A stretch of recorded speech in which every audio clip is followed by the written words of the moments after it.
Senhor presidente, senhores vereadores, população presente, população que nos assiste pelos mais diferentes meios de comunicação, que nos colocam em contato com essa extraordinária cidade de Marília, a Casa discute o projeto relacionado ao Código Tributário. Eu antecipo que voto favoravelmente, até porque não se trata, em toda a construção deste código, em majoração de alíquota de nenhuma forma de tributo. Eu estudei esse código juntamente com os técnicos da prefeitura, com os demais vereadores, com uma parte dos vereadores que se interessaram pela matéria. Vim nas duas audiências públicas, aliás, audiências públicas que passaram a fazer parte da obrigatoriedade, dependendo de um projeto de lei de minha própria autoria, ainda no ano de 2016, quando eu propus à época que nenhuma matéria de ordem tributária viria concluso para votação sem que antes fosse debatido em duas audiências públicas. Naquela ocasião, o que me motivou foi um passado não tão distante, em que inúmeros projetos de majoração tributária vinha, às vezes, dia 23 de dezembro, 28 de dezembro, como aconteceu, sem que ninguém pudesse discutir os projetos ou conhecê-los. Em razão disso, criando uma proteção a essa matéria tão sensível, de grande interesse popular, eu criei, então, em 2016, o projeto, aprovado à época por unanimidade, em que matéria alguma de ordem tributária haveria de vir como concluso para votação, sem antes passar por duas audiências públicas. Eu vim nas duas audiências públicas relacionadas a esse código. Lamento que grande parte, especialmente da crítica, não estava aqui nas audiências públicas.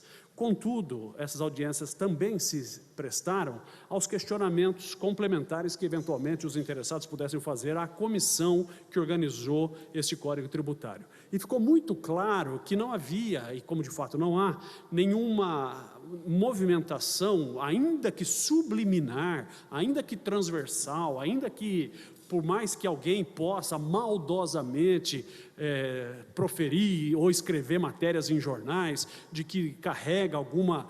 Eu absolutamente convencido estou de que não há absolutamente nada disso. O que nós temos aqui é a concatenação, a unificação num código de todas as leis relacionadas às matérias tributárias. Faz mais de 20 anos, senhor presidente, que o nosso Código Tributário foi elaborado na forma como ele estava ou está até o dia de hoje. A partir dele, o Código Tributário foi recebendo dezenas de leis esparsas, de leis diversas, das mais diferentes naturezas, que ficavam em lugares distintos, em numerações distintas, não contemplando uma unicidade do Código.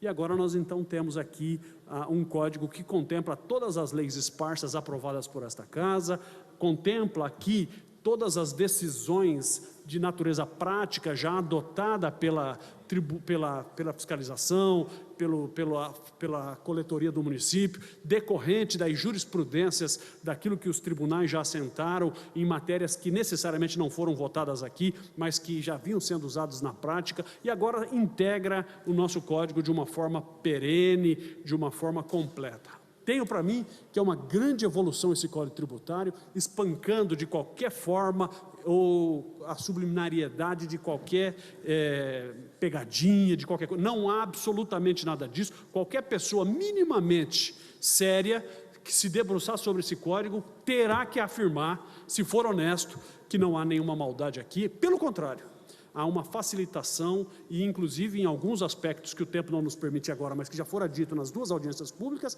que se convertem na aprovação em benefício tributário ao conjunto da sociedade. Então, desta forma, voto favoravelmente. Mas também venho a essa tribuna, senhor presidente, para fazer uma justificativa. Eu tenho na pauta convocada extraordinária após esta sessão, eu tenho ou teria ali já registrado na pauta um projeto autônomo de minha autoria, que eu estou convertendo ele em emenda. Então vai sair da pauta o projeto 2 da extraordinária, eu estou convertendo ele em emenda, preservando o mesmo teor. No artigo 91 deste código que nós acabamos de aprovar, senhor presidente, nós temos aqui o protocolo de majoração de tributos quando ele passa de um ano para o outro sem que seja pago. Então imaginemos a seguinte situação: hoje passa um ano, do começo do ano até o dia 31 de dezembro do tributo lançado, se o cidadão não paga, o que acontece com esse tributo que o cidadão não paga? Ele começa a receber uma série de imputações via natureza de multa, que encarece demais, muito e perversamente o seu saldo devedor. São números altíssimos que essas multas se somam e vai gerando um passivo impagável para o contribuinte. Então, vejamos aqui a primeira questão. A linha C do inciso 2º do artigo 91, que está nesse código aqui, ela prevê que na passada da dívida ativa, ou seja, de 31 de janeiro, de 31 de dezembro do ano devido ao tributo lançado, por dia 1º, de imediato ele recebe um carimbo de 20% de acréscimo. 20%. Então, se eu não pago um determinado IPTU no ano de R$1.000, na passada, pura e simples, ele passa a ser de R$1.200, já de cara. Soma-se a ele, depois, os juros de 1% ao mês. Juros de 1% ao mês. E aí vem, depois, honorário advocatício, nas execuções, e esse R$1.000, no final do outro ano, ele está beirando R$1.600. Então, de forma, e se ficar 2, 3, 4, 5 anos devendo, como é o caso de muitos contribuintes que o fazem, a grande maioria pela escassez de recursos e a impossibilidade de pagamento, não que ninguém deixe de pagar tributo porque esteja brincando com isso, mas depois de 3 ou 4 anos no passivo tributário, aqueles mesmos R$1.000 vira R$4.000, R$5.000. Fica impagável. Então, o que eu estou propondo aqui?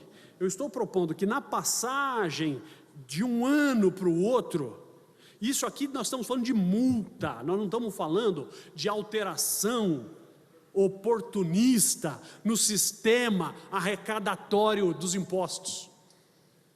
Porque eu poderia fazer um projeto aqui, baixando IPTU, de tanto para tanto, mas seria um oportunismo, primeiro porque essa casa, em tese, não teria essa competência, e segundo que o orçamento já está votado. Como é que vamos fazer agora rebaixamento de IPTU, se já está o orçamento votado, já tem previsões de despesas contando com uma determinada arrecadação? E além de que, isso dependeria de uma série de análises complementares, que afetaria o andamento do orçamento, tornando-se esse tipo de proposta absolutamente oportunista, jogando literalmente para a plateia, com coisa séria, brincando com coisa séria. Mas eu não vou fazer nenhuma alteração no sistema arrecadatório tributário. Não estou aqui propondo redução de alíquotas de imposto, não estou propondo nada disso. Estamos trabalhando sobre o tema multa. E sobre esse tema, para mim, parece ser muito razoável, que é perverso a passagem de um ano para o outro, já de cara receber 20% de multa para entrar em dívida ativa. Isso são quase 5 vezes a taxa Selic, que é a taxa que o Banco Central usa como referência de majoração de juros. É um absurdo, mas é o que vem sendo há anos aqui nessa. Por isso que o sujeito fica algum tempo sem pagar o tributo, recebe uma cartinha, o que era 1.000 virou 4. E quem ganha dinheiro com isso? Há muita gente muito esperta que ganha dinheiro com isso, que tem todo interesse na preservação de uma situação como essa. Porém, estou aqui propondo, então, a redução da multa, que é uma matéria feita essa casa, de 20% para 5%. Acho que existe uma necessidade de uma combinação de multa, mas não nos índices desumanos, como é o que está previsto aqui. E a segunda questão que eu proponho também a alteração, são 4 questões, vou me referir a 2 apenas. A questão dos juros de 1% ao mês.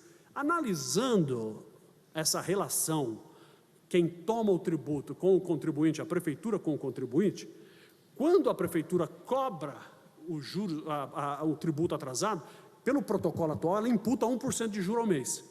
Se o sujeito fica 2 anos sem pagar tributo, são 24% de juro, que vai incidir sobre o valor corrigido em 20%.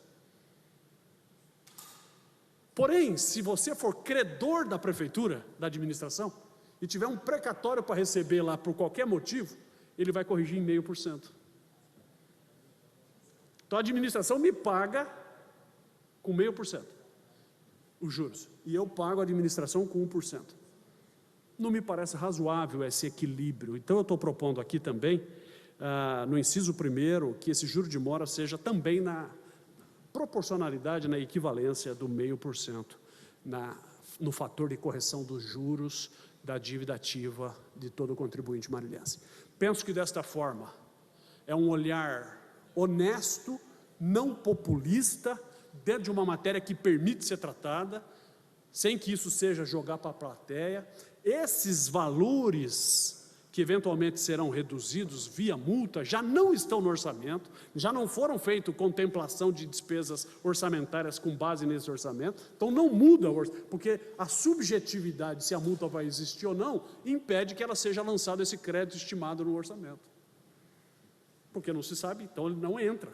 Agora, IPTU e outros tributos, já da forma originária, foram previstos no orçamento. Qualquer alteração dentro dele é desconfigurar a peça orçamentária. Aí eu já não concordo com que esta casa trabalhe essas questões porque nem é competência direta nossa. Aí eu não concordo, entendo que por uma questão de legalidade não se pode trabalhar a questão arrecadatória. Mas essas questões de multa nós podemos trabalhar, e eu estou, então, com base nestes pensamentos e nesses fundamentos, propondo esta emenda em segunda discussão no Código Tributário, que, se somando a algumas outras emendas que estão aí, ele aperfeiçoa o Código em favor do contribuinte. Agradeço as participações, só entendo que o Estado tem uma mão pesadíssima em cima do cidadão, do contribuinte. O Estado é muito violento, o Estado é muito voraz, e dentro da medida da legalidade e da coerência, nós estamos aqui para criar um pouco de equilíbrio, minimizando essa força opressora que o Estado exerce sobre o cidadão pelo sistema tributário, arrecadatório.